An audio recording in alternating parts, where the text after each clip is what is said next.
Voilà, bonjour à tous. Bienvenue au webinaire de SolarMarkt et Synelec sur comment construire des installations PV en Romandie en fonction de bonnes pratiques et de certaines conformités. Je le présente avec Joël Jeannera de l'entreprise Synelec et je vous propose qu'on commence par une petite présentation de SolarMarkt et puis ensuite par le webinaire qui sera donné par Joël Jeannera. Comment vous pouvez participer à ce webinaire de façon active? Il y a la possibilité de le faire soit en activant votre micro et en parlant, soit en réagissant en levant la main en fait, qui se trouve dans le logiciel GoToWebinar, ou d'écrire directement vos questions dans la partie questions ou chat. Voilà les trois façons de le faire. Les questions, elles seront répondues à la fin du webinaire. SolarMarkt, si vous ne connaissez pas, on est partenaire solaire leader en Suisse. Ça fait plus de 35 ans qu'on est présent dans le solaire photovoltaïque. Il y a une centaine de personnes qui sont basées sur Arras. On est en train de développer aussi pas mal la Suisse romande, d'où notre lien qu'on a justement avec les installateurs en Romandie. Certains me connaissent aussi pour le conseil que je donne et puis les conditions tarifaires aussi qu'on fait ensemble. Votre partenaire de compétences, SolarMarkt, alors on n'est pas juste là pour vous envoyer des colis avec des produits, mais on propose aussi d'autres services, comme par exemple les calculs statiques, un support technique, une assistance au premier montage et à la mise en service. Vous avez aussi la possibilité de nous contacter pour du matériel de prêt pour vos événements ou différentes études, comme par exemple de la thermographie et de l'électroluminescence. On a un catalogue de formation qui va bientôt être définitif sur notre site web. Je vous invite à regarder soit dans vos mails, soit directement sur le site web dans l'onglet Nouvelles. On a le webinaire aujourd'hui sur ces normes NIBT. Le 30 avril, on a aussi avec Fronus, donc le pilotage via les commandes GRD. Et on a encore une prochaine formation au montage qui aura lieu avec Novotegra le 6 mai. Je vous invite aussi à nous suivre sur les réseaux sociaux. On présente pas mal de nouveaux produits, des offres d'emploi, des installations que vous avez réalisées, et puis nos présences sur les salons et les événements. Pour ceux qui ne me connaissent pas, j'étais présent dans le solaire il y a à peu près 6 ans. J'ai commencé dans le non connecté réseau, puis ensuite je suis allé dans le connecté réseau. J'étais chez un fabricant d'onduleurs valaisan, je pense que vous devez le connaître. Ensuite, je suis passé dans la partie installation, gestion de projet, sur la partie Fribourg et puis Gros de Vaud. Et c'est maintenant depuis 7 mois que je suis chez SolarMark. Là, il y a mon contact, que vous pouvez me contacter si vous avez besoin des questions aussi, et scanner le QR code pour envoyer sur mon LinkedIn. J'en ai fini pour la partie SolarMarkt. Je vais donner la parole à Joël Jeannera pour sa présentation sur Synelec. Bonjour à tous, je me présente Joël Jeanneret et je vais vous parler forcément des normes NIBT puisqu'elles ont, comme vous le savez, changé en 2025. Il y a toujours une adaptation. Et c'était un peu le but de faire aussi une présentation sur ce qu'on a dans la pratique, les retours qu'on a et un petit peu regarder ce qu'il en est. Alors, voilà, juste deux, trois mots sur Synelec, l'entreprise en général, ce qu'on fait comme activité. Donc, on est principalement à faire du contrôle électrique, mais aussi à faire les audits Pronovo dans tous les domaines qu'on connaît par rapport à la production d'énergie. On fait aussi le suivi des articles 14, donc les solarteurs, entre guillemets, ceux qui sont suivis par l'inspection fédérale, donc l'ESTI. Et sachez juste que si une fois une entreprise accréditée signe un rapport de réception, ça fait aussi office de suivi. Si jamais par rapport à ça, c'est une information que je vous donne. Voilà, les formations qu'on donne aussi, c'est par rapport à toutes vos activités. Donc, les formations continues obligatoires, les formations pour vous préparer à l'examen STI aussi, et puis des examens, entre guillemets, qu'on va dire aussi dédiés. On est aussi amené à s'adapter. Là, typiquement, on est aussi formé sur les cours vagabonds, principalement les fermes, où on fait aussi des activités où ben, on intervient avant et après aussi. Il y a des demandes aussi par rapport à ça pour valider les installations au niveau des courants, justement vagabonds, ce qui peut poser comme problème. Et puis, le solaire peut amener des soucis aussi. On a aussi un équipement qui permet d'aller dans des installations un peu spécifiques, typiquement les installations de grande envergure où on a des tensions qui dépassent les 1100 volts. Hein, donc, là, c'est un cas réel. On avait aussi 1500 volts DC et puis bah, des courants aussi assez importants. Donc, forcément, des appareils qui sont aussi adaptés en fonction des activités. Voilà. Alors, le vif du sujet, on attaque un petit peu avec la présentation. Je vous fais deux, trois petites spécialités par rapport aux indications que vous allez voir sur les slides. On a mis un petit peu des fois des commentaires ou des choses. En gros, tous les changements, c'est le logo NIBT que vous voyez. En jaune, c'est les rappels. En rouge, c'est les changements. Des fois, c'est dans la norme, un petit texte qui est insignifiant, mais qui a toutes des conséquences sur l'installation. En vert, c'est des conseils, d'accord? Ça ne veut pas dire que c'est obligatoire. On se comprend tout de suite. Je vais déjà mettre le point sur le point sur les i. C'est plus si vous le faites, vous n'allez pas être embêté, mais ce n'est pas une obligation en soi. En violet, c'est des extraits de normes. Alors, je ne vais pas les lire, hein, je vous rassure tout de suite, ce sera expliqué. Et puis, en bleu, c'est des exemples dans la pratique qu'on a eu qui peuvent des fois imager plus la situation. Voilà. Alors, au niveau NIBT, un grand changement, c'est que les installations en îlot, comme a dit Thierry, les installations off-grid, sans réseau, sont rentrées dans la norme. Alors, pour l'instant, ça peut paraître comme ça anodin, mais faites attention, du moment que c'est rentré dans la norme, il y a la notion de mise à terre qui vient, et ça, c'est un problème. Pourquoi? Parce que c'est souvent un chalet d'alpage qui est loin, et puis faire une mise à terre, honnêtement, c'est pas toujours facile et c'est souvent ce qu'on appelle un ceinturage, comme on le voit sur la diapositive. Donc, forcément creuser, etc. En montagne, c'est de la roche, donc il y a aussi d'autres problématiques. L'installation aussi backup, on la traitera aussi, mais plus loin dans les slides. C'est pour ça que je dis que c'est un grand changement, mais il sera plus expliqué dans la partie batterie en fin de présentation. Un rappel au niveau des montages, donc on a pas mal dans la pratique des situations où l'installation se font de mieux en mieux, hein, on va aussi dire ça comme ça. Par contre, c'est souvent des fois on est embêté et puis les règles de distance ne sont pas toujours respectées. On vous demande quand même de faire attention aux indications du fabricant. Il y a beaucoup plutôt la partie ventilation qui entre en jeu.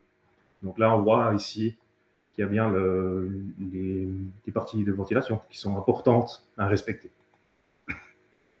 Je vais faire un petit spécial par rapport aux lignes, enfin, aux chaînes en parallèle, parce qu'on voit de plus en plus dans la pratique que la tendance, c'est quand même d'avoir une chaîne, voire deux chaînes.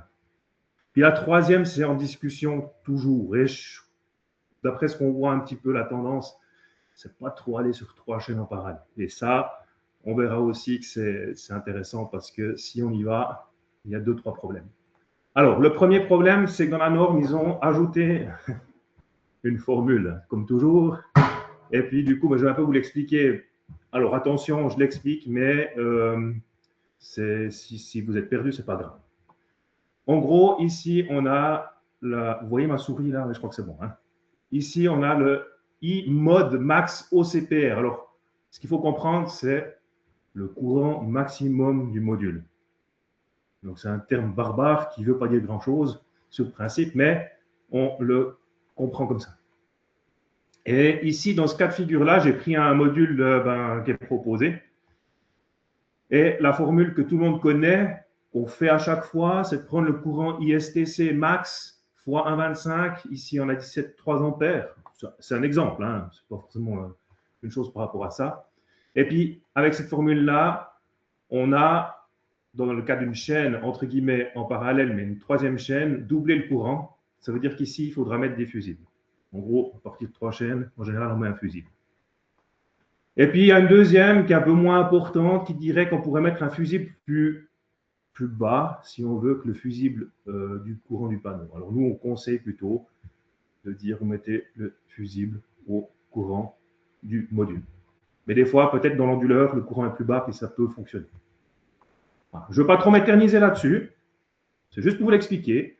Voilà. Par contre, je reviens au vif du sujet maintenant. C'est que si vous devez mettre des fusibles, c'est plus comme avant, où on mettait uniquement un fusible sur un pôle. Actuellement, on demande un fusible sur chaque pôle. Donc, string box. On va être clair là-dessus. Le rappel, par contre, ça c'est hyper important, le même nombre de modules et le même type de chaîne. Enfin, le même type de panneau, pardon, excusez. Là, on a un exemple dans la pratique, justement, d'une chaîne qui n'est pas équilibrée, comme on dit. On a pris c'était pas le même, les panneaux étaient identiques, par contre, enfin, c'était les mêmes panneaux, mais pas le nombre identique. Et puis, ça, dans la pratique, on peut le mesurer.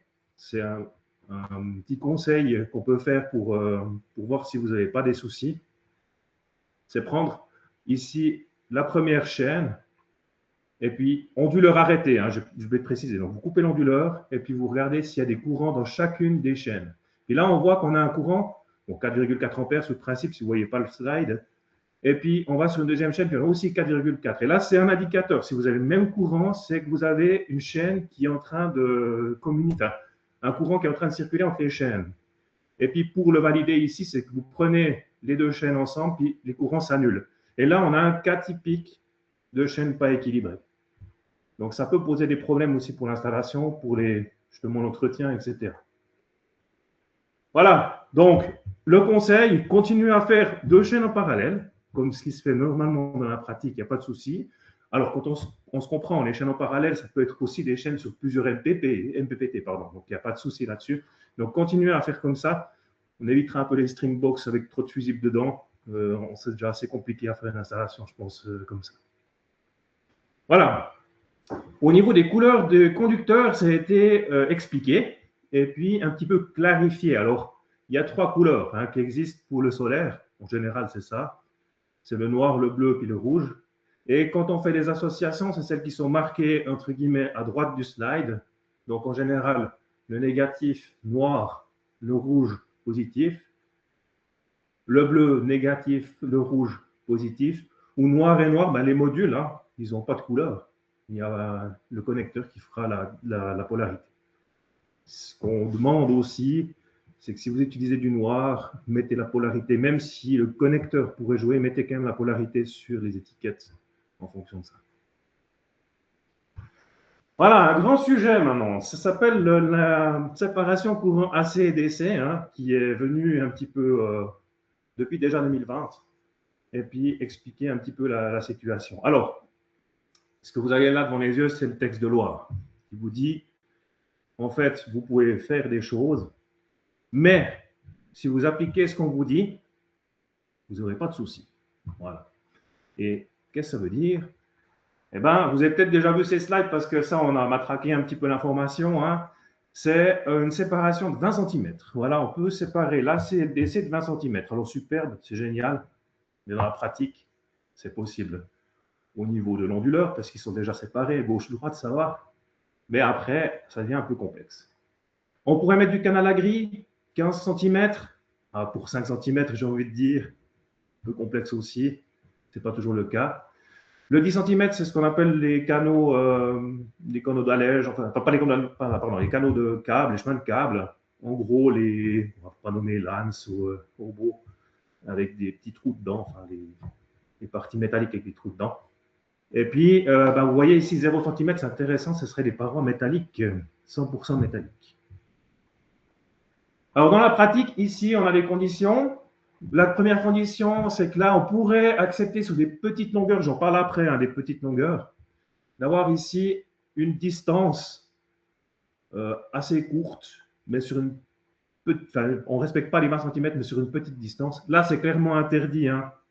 Donc, d'avoir dans la même canalisation l'AC et le DC qui sont juste séparés avec du plastique. Et par contre, ce qui se fait dans la pratique maintenant, c'est ces câbles souples, enfin ces tubes souples, pardon, en métal. Alors, c'est super, mais c'est pas donné. En gros, je crois que c'est plutôt 30 francs le mètre. Et puis là, ça commence un petit peu à chiffrer aussi. Alors, des situations dans la pratique qu'on a déjà vues, donc ça c'est des retours de terrain. Donc là, on voit clairement ici hein, sur la side de gauche que c'est complètement plus adapté, hein, donc il faut vraiment faire attention. Mais là, par contre, ici on voit sur la side de droite, ce qui est intéressant, les croisements perpendiculaires sont autorisés quand même, hein, donc on peut croiser, vraiment. D'accord, ça c'est OK. Par contre, ici, on voit clairement que la distance n'est pas respectée, et là, on aura des problèmes. Et dans la pratique aussi, on a eu un cas en retour d'un installateur, donc une maison qui avait pris la foudre, et sur 50 centimètres, il n'y a pas eu de claquage, comme on dit, donc il n'y a pas eu de défaut, mais il y avait un câble pour la machine à laver, et ce câble-là a eu justement les influences du courant, puis surtout le champ électrique, on va dire ça comme ça, et puis ça a fait des dégâts sur la machine à laver. Voilà. Donc déjà 50 centimètres, ce n'est pas énorme, et on a déjà des problèmes. Donc comment on fait dans la pratique? Eh ben, il faudra revenir, si vous voulez faire juste, hein, attention, comme je dis tout de suite, c'est la même chose, c'est utiliser des canalisations métalliques. Alors, sur le paratonnerre, j'ai envie de dire, la question ne se posera plus. Mettez des canalisations en alu, ou etc. Par contre, il faut juste faire attention, c'est que l'alu en soi, le métal, n'a pas la section du 16 mm carré. Donc, il faudra toujours tirer le 16 carré avec. Et si vous avez ici un coude ouvert, c'est c'est surtout pas conseillé de le faire, on va dire ça comme ça, mais si vous n'avez vraiment pas le choix, il faudra aussi le relier avec un jaune vert qui débrise. Donc nous, ce qu'on conseille, c'est vraiment d'avoir un canal métallique à 100% sur la ligne DC. Au niveau des canalisations, pardon, vous avez des températures qui sont indiquées. Et puis, il faut faire attention à quelle température on a la situation. Ici, on voit, on a 90 degrés de température autour du conducteur. Et puis, il ne faut pas confondre avec les 120 degrés qui sont ici, qui sont la température au niveau du cuivre. Donc, quand on fait des installations, surtout en toiture, des fois, il faudra peut-être mettre des choses un peu ventilées ou des canals à gris, enfin pas des canals à gris, mais du canal avec des perforations qui permettent d'évacuer un peu la chaleur. Voilà, un autre débat aussi, c'est les connecteurs. On a tendance des fois, c'est vrai qu'à simplifier l'installation, c'est d'avoir les mêmes connecteurs, surtout pour le monteur. Ça devient un petit peu compliqué. Hein. Les panneaux, ils ont des connecteurs, les stringbox ont des connecteurs, les onduleurs ont des connecteurs, ils sont peut-être tous différents, et puis ils n'ont pas toujours les mêmes particularités. Et puis du coup, eh ben, là, la problématique, c'est de mettre le bon connecteur au bon endroit. C'est les fabricants qui le disent. Alors, il y a certains fabricants qui disent oui, ce connecteur peut être compatible avec les miens, etc., mais ils ne sont pas beaucoup. Je ne suis même pas sûr que ça existe vraiment, mais ça pourrait être une idée. Ce qu'on a de retour de la pratique, c'est que du moment que vous faites un dépannage, vous mettez des bouchons. Ici, on a clairement une situation où on aurait de la tension qui pourrait se produire sur les connecteurs. Toujours aussi s'imaginer le dépannage. Hein. De toute façon, vous êtes aussi amené à faire du dépannage, il n'y a pas de souci là-dessus. Et vous savez très bien qu'au bout d'un moment, si vous avez laissé des connecteurs sur le sol, ou c'est principalement surtout les connecteurs qui sont intéressants, et aussi les modules que vous mettez sous les panneaux, les optimiseurs par exemple, eh ben, mettez-les hors d'eau, entre guillemets, si c'est possible. Là, hors d'eau, on parle presque de 15-20 cm, c'est pas énorme, mais collés au maximum du panneau. Imaginez aussi qu'on a des situations atmosphériques aussi intéressantes en hiver. Voilà. Un autre cas de figure, ça c'est plutôt par rapport à ce qu'on retrouve sur le terrain, donc des onduleurs. Les onduleurs, ils ont des particularités, c'est qu'ils sont livrés dans 90%, voire plus des cas, avec un interrupteur côté DC pour la coupure DC. Et dans ce cas de figure ici, on a des choses qui sont interdites, donc le C et le D ici hein, sur la présentation.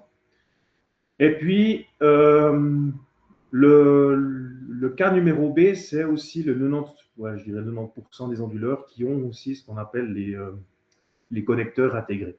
Et ça, c'est autorisé. Par contre, le cas D, est interdit. Et vous le retrouvez, ce KD, sur un onduleur, par exemple, Chromius. Il y en a un ou deux qui ont encore cette particularité.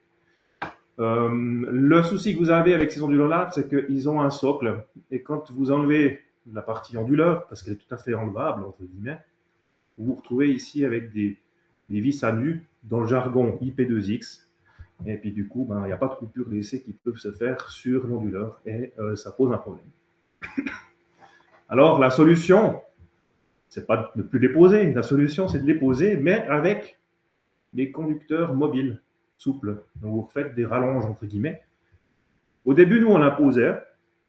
C'était pas une obligation. Puis on a eu des retours du terrain en disant, mais en fait, c'est pas si bête, parce que pour des panneaux, c'est nickel, pour les murs, c'est nickel. Ce n'était pas simplement pour nous, quand on arrivait sur place pour faire des mesures, parce qu'on avait des appareils où on n'avait plus qu'à cliquer et pas forcément s'embêter avec des piles. Donc maintenant, c'est interdit, donc vous devez faire cette solution. Autre chose, si un installateur vous propose, donc ça, je parle plutôt pour les solarteurs, entre guillemets, puis vous avez une connaissance ou la personne qui va faire le côté AC et puis qui fait un projet avec des HPC. Donc des HPC, c'est des fusibles que vous avez ici. Ça, on le déconseille. Pourquoi déjà? Parce que quand on manipule ces équipements en charge, eh ben, ça peut créer des arcs, ça peut être un peu un problème, ça peut même faire de la soudure, comme on dit. Hein. Donc, imaginez en plein été, hein, quand vous avez la production au maximum, vous tirez ça à chaud, c'est pas prévu vraiment pour. Alors, nous, on va conseiller plutôt le disjoncteur. Vous avez à droite, bon, c'est une image, hein, mais ils ont pratiquement tous les fabricants de disjoncteurs de puissance ont ces systèmes-là. Pourquoi, en fait? Déjà, pour ce que j'ai dit avant, la partie coupure, c'est prévu pour, donc vous pouvez couper à chaud, comme on dit. Mais vous pouvez intégrer d'autres choses qui sont intéressantes, comme une coupure pompier, par exemple, qui est tout à fait compatible avec ça.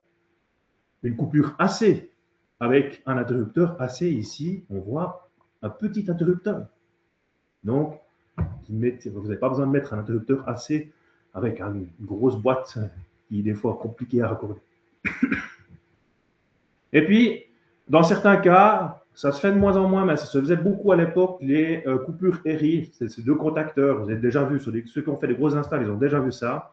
Et puis, en fait, ce qui est intéressant, c'est que le disjoncteur faisait déjà office d'un contacteur. Donc, c'est deux contacteurs en série, et le disjoncteur en était déjà un. Vous n'aviez plus qu'à mettre un deuxième contacteur.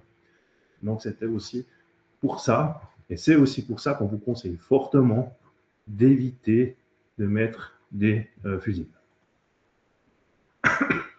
Un petit rappel intéressant aussi sur le paramétrage de vos onduleurs. Pourquoi? Parce que nous, en tant que contrôleur, on n'a pas tellement le regard là-dessus, puisque c'est des choses qui sont paramétrées et vous devez le faire soit d'usine, ou soit c'est vous qui intégrez les choses. Mais je trouve intéressant aussi d'en parler. Pourquoi? Vous avez déjà eu le souvenir de ce qui s'est passé en Espagne, et il est plus ou moins dit dans la profession que ce qui s'est passé, c'est que justement les paramètres des onduleurs n'étaient pas forcément bons.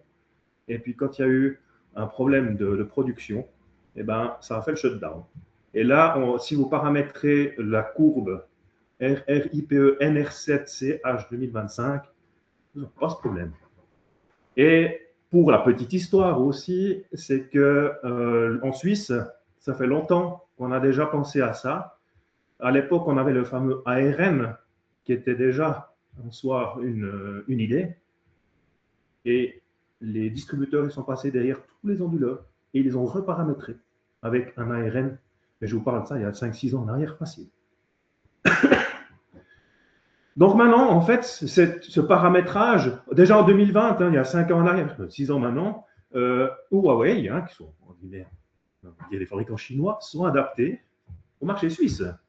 Donc les Suisses ont imposé un style, on dit maintenant on veut ça, les Chinois sont adaptés. Et ils ont même marqué ici, on le voit, si vous utilisez le paramétrage NAEEA 2020, vous avez déjà les conditions d'un ARN plus la boucle Q2U. Voilà, c'était ça le paramétrage que je vais vous dire. Mais ça, c'est important de bien le faire, de bien le paramétrer chez vous. Alors, ça ne sera peut-être pas marqué dans les onduleurs exactement RRIPN, NR7, mais renseignez-vous sur le paramétrage en question. Et ça, c'est des choses qui sont aussi de votre responsabilité. Au niveau des choses à relier à terre, alors on va dans la pratique sur les toits. Bon, le toit à droite, c'est un petit peu un mauvais exemple parce que c'est un toit complètement métallique. Donc, il est forcément relié par définition du moment où vous mettez les choses dessus. Par contre, c'est clair que le toit ici qu'on voit avec des structures, on va devoir relier ça à l'équipotentiel, voire dans cette situation-là, certainement au paratonnerre, puisqu'on sera sur un toit plat dans une usine. Et c'est souvent le cas d'un système avec un paratonnerre. Par contre, on ne va pas aller pousser l'extrême en vous disant qu'il faut relier tous les points de fixation, les rails, pardon, les brides de fixation. Pas jusque-là. Faites attention parce que certains fabricants demandent quand même de mettre à terre leur panneau. Alors, un autre débat aussi, c'est les parasurtensions. Donc, les parasurtensions ici, vous avez des variantes que vous connaissez au niveau de la norme. C'est principalement deux variantes. La variante, on va dire simple, qui est une installation de villa, et la variante, entre guillemets, avec paratonnerre, où là, vous avez des indications aussi au niveau des types à utiliser. En général, pour le solaire DC, c'est type 1 ou type 2. Le type 3, je le dis juste comme ça, c'est pour protéger l'électronique. Mais dans les variantes, entre guillemets, de l'INBT, ils en parlent à 2-3 places. Mais le 2 fait aussi bien son rôle au niveau DC. Hein. Attention, je parle que d'IDC, c'est aussi un petit peu l'idée. Normalement, ils doivent être accessibles. Et là, si vous ne pouvez pas, pour des raisons techniques, on vous demande juste, c'est le cas de figure qu'on a ici, de mettre une indication, un témoin lumineux ou quelque chose qui rappelle l'état de fonctionnement du parasurtension en question. Ils ont des caractéristiques à bien aussi avoir en tête, c'est-à-dire que la tension la tension de fonctionnement de l'éclateur doit forcément être en relation avec les strings ou la tension des chaînes. Et aussi, attention au courant assigné des types, enfin des parasuspensions. Le type 2 doit avoir un courant de 5000 ampères et le type 1 de 12,5. On a déjà vu dans la pratique des types 1 qui avaient des courants de 5000 ampères ici. Et ça, c'est malheureusement pas un problème. Mais maintenant, la tendance, c'est quand même que les fabricants, ils ont évolué et ils proposent des systèmes qui sont maintenant adaptés à ces conditions. Maintenant, où les poser? C'est vrai qu'on voit beaucoup de choses. Et puis, des fois, on n'a pas trop de notions par rapport à ça. Alors, le principe, je rappelle juste, de ces parasurtensions, c'est principalement pour la foudre. Du moment que vous avez installé des installations photovoltaïques, vous avez des choses en toiture, et puis vous allez ramener des courants de foudre à l'intérieur. Maintenant, quand vous ramenez des courants de foudre à l'intérieur, il faut avoir une notion aussi de se dire qu'on aimerait canaliser cette foudre et puis l'amener au plus vite au sol. Pas toujours facile, mais dans ce cas de figure ici, je vous explique un petit peu en deux mots, parce que c'est aussi des cas qu'on retrouve dans la pratique. C'est, vous arrivez dans le bâtiment à un point donné, et puis la tendance, c'est de tirer des lignes, on va dire DC, jusqu'à l'onduleur, il n'y a pas de problème jusque-là, tout va bien. Seulement, en fait, là, on traverse la chaufferie, en général, c'est ça, et puis on vient à l'onduleur et on met cette fameuse barrette d'équipotentiel, et puis là, du coup, on relie tout dessus, c'est un peu la tendance, c'est très bien, on ne va pas dire que c'est complètement faux, c'est même parfait, c'est-à-dire on va relier l'onduleur, on va relier les parasurtensions, on va retrouver le point de mise à terre. Ça, c'est un détail qui est, enfin, c'est un point où je vais un petit peu accentuer, pardon. Ce point de mise à terre, c'est vraiment là où vous allez canaliser toute l'énergie de la foudre. Donc, il est essentiel. Et puis, il est aussi à réfléchir. C'est-à-dire qu'en fin de compte, il ne faut pas qu'il traverse non plus toute la maison. Donc, dans les cas de figure où on aurait des choses intéressantes, c'est déjà arrivé aussi, c'est pour ça que je vous le dis, c'est que des fois, on a déjà au niveau de l'entrée du bâtiment un point de mise à terre qui va pouvoir canaliser le maximum d'énergie. Alors, ici, ce qu'il faut faire, c'est de mettre le parasurtension DC directement à ce point-là. Comme ça, la foudre, quand elle va tomber, elle va être directement dirigée au plus proche de la mise à terre. L'idéal, dans ce cas de figure-là, ça aurait été de mettre l'onduleur aussi ici, toute la partie, on va dire, technique, on la met là. Comme ça, on évite, principalement dans ce cas de figure-là, de détériorer le matériel ici installé de chauffage. Voilà. Normalement, bon, là, c'est plutôt c'est plutôt une image pour les parasurtensions en AC, mais on voit l'explication, c'est aussi la même chose pour le DC. Il faut respecter ici des distances de 50 cm. Alors, 50 cm, j'ai envie de dire, c'est vis à vis. En gros, ici, la vis du PE, elle doit pas, enfin, le câble ou le fil ne doit pas avoir une distance de plus de 50 cm par rapport à l'autre point de fixation. Idem aussi pour les conducteurs, on va dire actifs. Là, on voit juste un petit pont, donc on peut accepter cette façon de faire. Aussi, je suis désolé, c'est le nouveau de l'AC, mais là, on voit clairement une chose aussi qui n'est pas tout à fait, enfin, qui n'est pas du tout dans l'ordre du fonctionnement du parasurtension, puisqu'ici, ils les ont mis en bas. Alors, on peut critiquer, mais ce que je veux dire, pour bien faire, il aurait fallu le mettre à ce niveau-là. Pourquoi? Parce que quand la foudre elle va tomber, ben forcément, elle va arriver ici, et puis elle va devoir traverser les équipements ici, qui ont des forts risques d'être détériorés. Donc, dans ce cas de figure, ce serait de le mettre au plus proche des parties de mise à terre. Ce que j'ai peut-être pas précisé, je reviens juste sur ce que j'ai dit avant en situation là, pardon, ici, c'est que cette mise à terre elle est aussi importante. Donc, si vous n'avez pas un point de mise à terre tout de suite, vous voulez aussi traverser tout le local, il faut en tenir compte. Donc, il faut aussi des fois peut-être faire attention de comment on tire les lignes, on va dire 16 carrés. La théorie, maintenant. La théorie veut que ce qui rentre, enfin, en gros, ce qui vient du toit puis rentre dans le bâtiment ne devrait pas croiser ce qui est protégé. Là, on voit à gauche une explication claire de ce qu'on veut. Ici, on a ce qu'on appelle la ligne à protéger.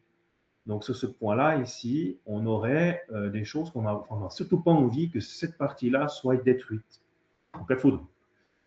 Donc, on va mettre le parasurtension avec ici le PA ou ZPA qui est l'équipotentiel. Et puis ici, on va partir d'un principe qu'on va, cette partie-là, se dire qu'on veut qu'elle sera, qu'on accepte qu'elle soit détruite, entre guillemets. Voilà.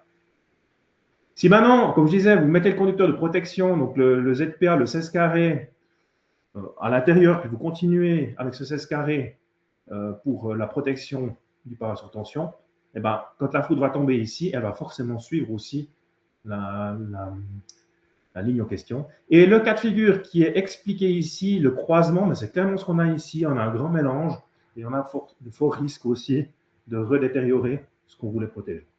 Donc là, j'ai envie de dire, allez, soyons fous, disons-le, les string box ici ne servent à rien. Alors, comment on fait pour bien faire? Ce sont les choses. Ben, en fait, il y a deux, trois petites notions, deux, trois petites règles aussi à avoir. Typiquement, sur des grosses installations, on imagine une ferme, on imagine aussi une halle. Alors, avec un paratonnerre, l'idée, ce ne serait pas de rentrer dans le bâtiment. Voilà. Si vous arrivez à l'éviter, franchement, vous allez vous éviter beaucoup de problèmes. Donc, des fois, la question, c'est moche, je suis d'accord, mais il faut savoir ce qu'on se fait. Alors, les courants de foudre rentrent dans le bâtiment, éviter d'entrer des lignes dans les bâtiments, et puis le mieux, c'est à l'extérieur. Par contre, c'est clair que dans ce cas de figure ici, il faudra protéger vos onduleurs contre les UV, contre les intempéries, etc. Donc, il y a forcément des choses à mettre en place. Dans les fermes, c'est aussi un cas qu'on voit de plus en plus. Vous êtes de toute façon conscient que quand on a un onduleur, on va dire, de plus de 100 kVA, voire même déjà pratiquement à 50 kVA, vous avez des courants de fuite. Et ces courants de fuite, c'est des courants de fuite DC ou AC. On ne sait pas trop ce qui se passe derrière ces onduleurs. On n'est pas non plus des fabricants. Mais on a des courants de fuite qui sont supérieurs à 300 mA. Et dans les parties, on va dire, à danger d'incendie, problème majeur, c'est que ces courants de fuite, vont faire, comme on protège les installations avec un danger d'incendie, des façons de le faire, c'est de mettre des des protections différentielles de 300 mA. Forcément, l'onduleur, qu'est-ce qui va se passer? Ben, l'onduleur va faire, avec ses courants, on va dire, de fuite nominale, déclencher la protection de l'installation, donc couper toute la ferme ou toute l'industrie, hein, on va dire ça comme ça peut arriver aussi. J'exagère un peu, mais c'est un peu ce qui va se passer. Alors, la tendance un petit peu aussi des situations par rapport à ça, surtout principalement par rapport aux fermes, ce serait de tout mettre à l'extérieur, ce principe.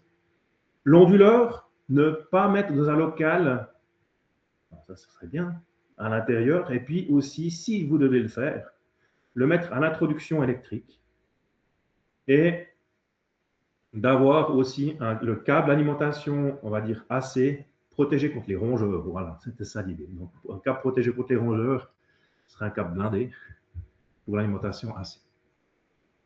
Donc, le choix est un petit peu limité. Hein. Donc, comme on dit, c'est l'extérieur à privilégier. Et puis, il ne faudrait pas passer aussi les compartiments coupe-feu. On va dire ça comme ça. Donc, comme je redis et je répète, si vous passez à l'extérieur, ce serait top. Bien sûr que ce n'est pas possible, c'est pas toujours possible, hein, mais voilà, on va parler un petit peu des systèmes de stockage, donc des batteries qui sont venues, ça fait une bonne dizaine d'années hein, qu'on commence à installer des batteries, donc ce n'est pas tout récent.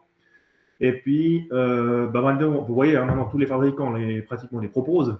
Donc avant, c'était peut-être un peu limité à BID principalement, et puis 2-3, Varta aussi, qui ont été un peu les précurseurs. Après, forcément, tout le monde s'est un petit peu mis à faire ses batteries. Fromius aussi, mais c'était des monos. Voilà. Alors, j'ai fait de nouveau un rappel, parce que là, c'est aussi le contrôleur qui parle. Il y a des règles de pause pour ces batteries, donc automatiquement des distances à respecter aussi, etc. Et on reprend aussi les informations des fabricants. Moi, j'aime bien ces informations-là, parce que autant ici, sur la partie comment on met une cosse, c'est super bien détaillé, autant ici, en gros, on dit démerdez-vous. Enfin, on veut ici que les intempéries, qu'il n'y ait pas de pluie qui tombe dessus, mais on veut aussi que le soleil ne puisse pas entamer la batterie. Donc, vous allez mettre un toit, quelle dimension, etc. En gros, libre à vous, mais il ne faut pas qu'il y ait du qui rentre. Voilà. Donc, même pour nous, c'est difficile un petit peu à interpréter. En gros, je vous ai dit avant, mais tout dehors. Puis là, je suis presque en train de vous dire, faites attention, les batteries ne sont pas étanches. Certaines commencent à venir étanches, mais voilà, ça devient un peu compliqué. Donc, la batterie, c'est un débat ou un sujet qui est un petit peu plus délicat que les onduleurs et autres installations à faire. C'est pour ça que je me permets de faire une installation qui est un peu plus détaillée là-dessus. Voilà. Alors, quand on met une batterie, déjà, il faut renseigner les pompiers, parce que quand ils vont devoir intervenir, et ils vont devoir aussi savoir qu'une installation photovoltaïque, ça c'est OK, ça c'est rentré dans les mœurs, il n'y a pas de problème. Par contre, vous devez changer le pictogramme. Le pictogramme, ici, on voit, c'est une petite batterie bleue qui s'est rajoutée sur l'étiquette rouge. Alors, autant vous dire que visuellement, ce n'est pas exceptionnel. On peut peut-être dire comme ça. Nous, on ne dira rien. Si vous avez le logo rouge plus le logo bleu, qui fait vraiment une distinction claire dessus, en disant il y a les deux systèmes qui existent, qui peuvent cohabiter, ce serait OK. Maintenant, mettre deux étiquettes, l'architecte ne va peut-être pas être trop content. Alors, je vais juste clarifier au niveau de la norme NIBT, pas forcément ce que disent les assurances incendie, parce que des fois, les assurances incendie vous disent qu'il faut mettre l'étiquette sur la boîte aux lettres, etc. Alors, je vous dis où il faut le mettre au minimum au niveau de la norme. Au minimum, c'est au coffret d'introduction, où il y a l'arrivée d'installation électrique. Mais ça, c'est pratiquement acquis. Bon, on n'a pas trop de problèmes là-dessus. C'est souvent là où c'est mis, il n'y a aucun souci. Déjà, d'ailleurs, je vous remercie. Et au compteur. Au compteur, je mettrai juste une petite parenthèse quand même. Si vous avez plusieurs compteurs, mettez-le sur le compteur en question. Ça peut nous aider aussi. Et puis, ça peut aussi renseigner sur quel compteur on doit déclencher en cas de figure. Ce qui est des fois moins, c'est plutôt pour les grandes installations, c'est si vous avez plusieurs tableaux qui se suivent, qui sont l'un derrière l'autre, il faudrait aussi mettre sur tous les tableaux qui sont touchés, comme je dis, par l'alimentation électrique. Et une particularité aussi, si vous avez un tableau de rappel pompier, c'est là où il manipule, entre guillemets, les alarmes, c'est un tableau qu'on a souvent à l'entrée, il faudrait aussi le mettre. Voilà. C'est ce que la norme NIBT vous demande. Vous avez peut-être déjà entendu parler des particularités de la norme incendie. La norme incendie, donc c'est l'établissement AEAI, pour pas, c'est le terme qu'on utilise, c'est l'établissement cantonaux d'assurance incendie, qui ont édité une brochure, un guide pour les batteries au lithium-ion. Alors déjà, je vais expliquer une chose, c'est que des batteries au lithium-ion ne s'installent plus. C'est souvent du fer phosphate, donc ça n'a plus tellement de rapport avec ce document que vous avez sous les yeux. Mais j'ai envie quand même d'en parler un petit peu parce qu'il n'y a pas que des mauvaises choses là-dedans, au contraire, des choses qui peuvent être intéressantes à tenir compte. D'ailleurs, une chose qui est aussi sympa, hein, quand j'ai été faire entre guillemets, les présentations, je me suis permis d'aller voir sur le site de SolarMark, bien sûr, et je suis tombé sur la batterie Sonnen et la batterie Sonnen dans le guide d'installation, sur le mode d'emploi, mais en dessous, vous avez la fiche technique, bon, en allemand, ok, mais vous avez cette fiche qui vous dit, essayez de respecter quand même un petit peu ce qui est marqué dedans. Voilà. Alors, qu'est-ce qui est marqué dedans? Résumé en fonction de ça. Pourquoi je dis que c'est intéressant? Parce que suivant quelle situation, vous faites en fait déjà juste. Alors, on peut se rassurer.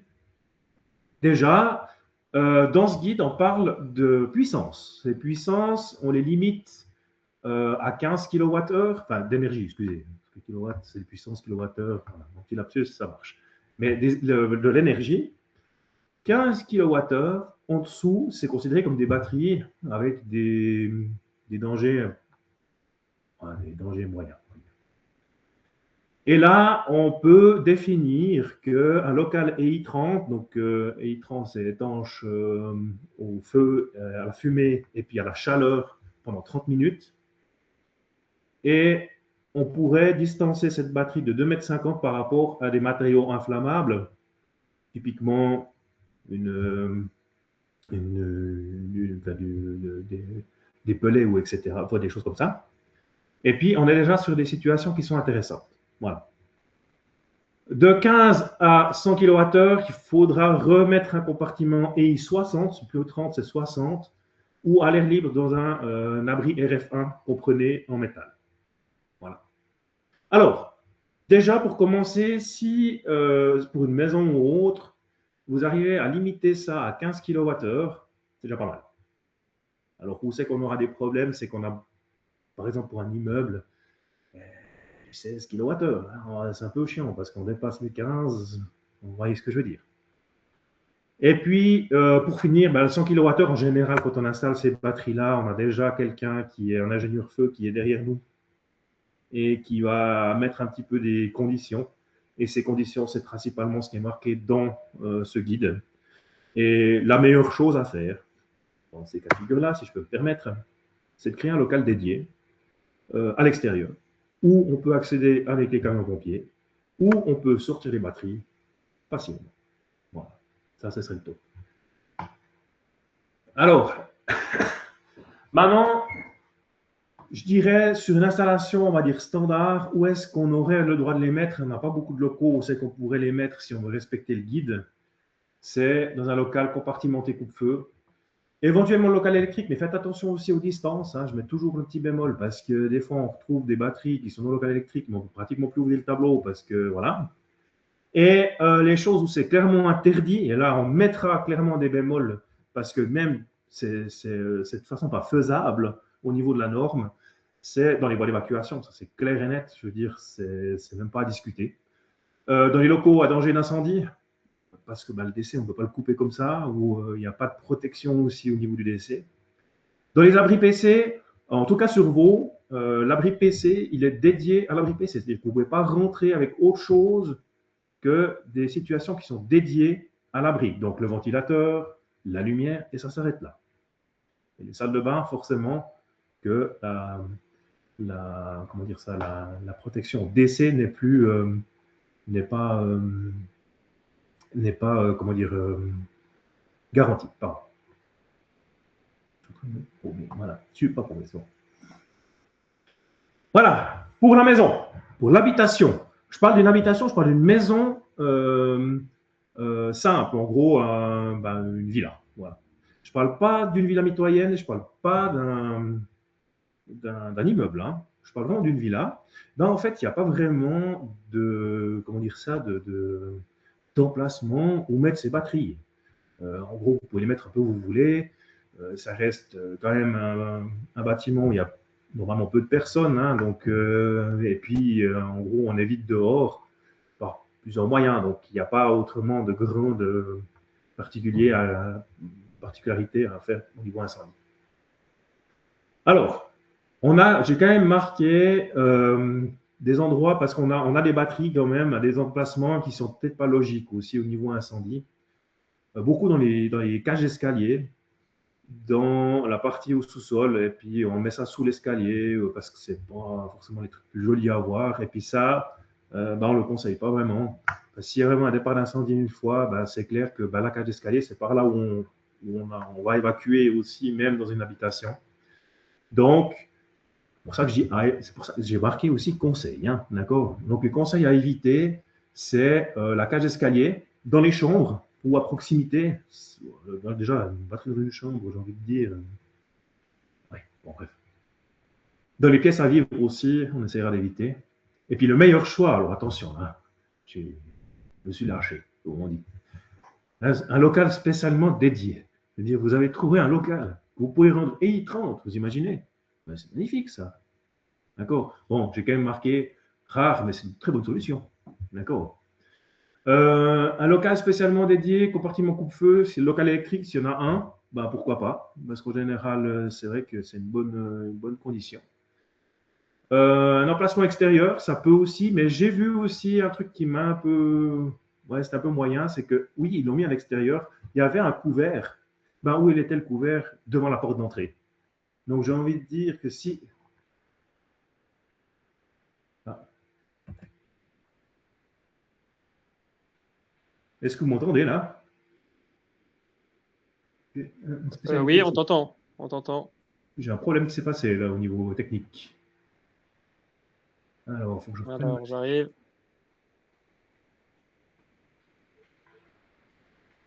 Je sais pas ce qui s'est passé là. Ouais, bizarre. Mais est-ce que ça reprend là? Là, on voit tes slides, ouais. Ok.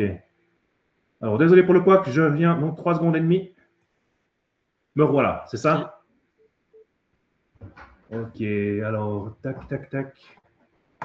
Où c'est que j'en suis? Ah, il est revenu au début. Désolé, hein. J'arrive.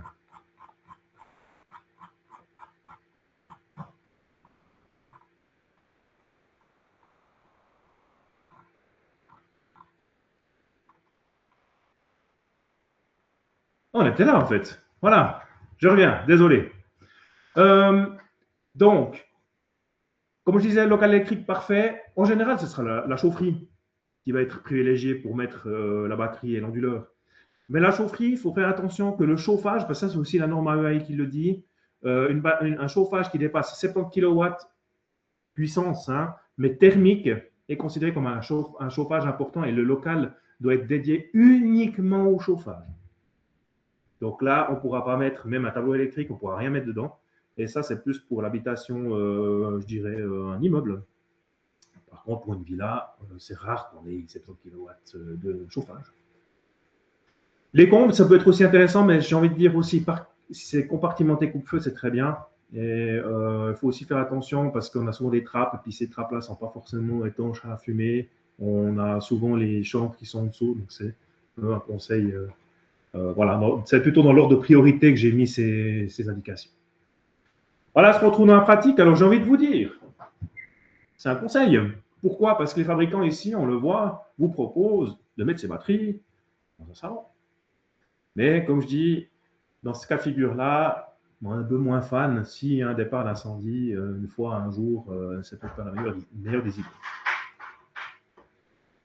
Je vais maintenant parler de ce qu'on peut faire avec ces batteries, en fait, et quelles sont les solutions qu'on a. Et principalement ici, on a ce qu'on appelle le backup. Le backup, c'est on utilise la batterie. Et quand le réseau tombe, eh bien, on devient en îlot. On devient en îlot. Alors, le terme îlot, c'est îlot off-grid, sans réseau. il y a plusieurs termes, mais en gros, on n'a plus le réseau qui alimente l'installation. Et ces installations-là demandent un petit peu plus de rigueur et puis de façon de faire. Donc ici, on voit le principe à gauche où on avait le réseau électrique et à droite, un simple off-grid, donc installation en nylon. Il faut juste faire attention à une chose, c'est que cette situation entraînera forcément un dispositif, donc un courant, enfin, un interrupteur différentiel ou un disjoncteur différentiel de 300 mA minimum. Et ça, vous ne pouvez pas l'installer sur ce qu'on appelle du schéma 3. Vous avez déjà entendu parler de ça, ou entre guillemets, des installations qui n'ont pas de terre, comme on disait. Et ça, ce ne sera pas faisable. Donc, vous ne pouvez pas réalimenter toute la maison dans cette configuration-là, ce ne sera pas possible. La tendance, c'est quand même, au niveau de l'installation électrique, de plus avoir ces installations-là et de les faire démonter. Donc, ça, ce sera un autre débat. Mais malheureusement, vous allez peut-être avoir dans la pratique. Donc, les warnings, entre guillemets, ou les choses qui pourraient, si le client vient vers vous, et puis, vous avez déjà 2-3 visuels. Du moment que vous voyez ce genre de tableau avec des vieux fusibles, en général en amiante en plus, donc voilà. Et puis des fils de couleur jaune, il faut se poser la question de dire attention, ce ne sera peut-être pas faisable. Voilà. Et dans ce cas de figure-là, donc, le backup, il se sera forcément posé, donc ça aussi, je parle plutôt pour les solarteurs, en relation avec l'installateur électricien. Ne vendez pas quelque chose que vous ne pourrez pas assumer derrière ou avec des frais importants. Nous, on a déjà eu le cas où quand on arrivait à faire le contrôle derrière, on disait non, ce n'est pas possible. Vous devez soit tout remplacer, soit limiter l'installation peut-être à qu'une seule prise. Et puis du coup, c'est plus trop, vendu comme l'installation qui vous sauvera de toute coupure en fonction de ça. Voilà. Alors, ce qu'il faudra faire attention aussi, c'est que ces installations, quand vous les posez, il faudra mettre des écriteaux. Et ça, c'est l'écriteau en soi qui a toute sa particularité, qui met en évidence le système, on va dire, de coupure. Cet écriteau est important et il est même capital. Pourquoi? Parce qu'on ne respecte pas la règle des 5 doigts. Alors, pour ceux qui le savent, tant mieux. Donc, couper, condamner, vérifier l'absence de tension. Et ces 3 règles principales qu'on fait au début, eh ben, quand on a un backup, elles ne sont pas possibles parce que vous allez couper, vous allez peut-être même condamner, il n'y a pas de souci. Mais quand vous allez faire la vérification de l'absence de tension, il n'y aura rien. Pourquoi? Parce qu'il y a une temporisation. Et vous allez pouvoir croire que vous travaillez en sécurité, mais malheureusement, le courant sera revenu. Et du coup, le problème qu'il y a, c'est que si vous ne mettez pas cette indication, l'installateur ne saura pas qu'il y a un backup, parce que ces backups-là, c'est des boîtiers qui ne sont pas spécifiquement visibles, ou des fois même cachés, et puis pas forcément toujours très identifiés. Et là, on aura des problèmes justement liés à cette situation qui est une remise sous tension non voulue, enfin voulue sur le principe technique, mais pas voulue si on veut travailler dessus. Avant les questions, je vais quand même vous dire une chose par rapport à cette situation-là, c'est qu'on exige, nous, même si ce n'est pas forcément toujours noté comme ça, mais c'est la logique pure et dure, d'avoir une mise hors tension expliquée. C'est-à-dire que vous devez, vous, en tant que solarteur ou en tant qu'installateur, faire une procédure pour couper l'installation et la mettre hors danger. Voilà. Alors, j'ai 6 minutes d'avance. Ça joue.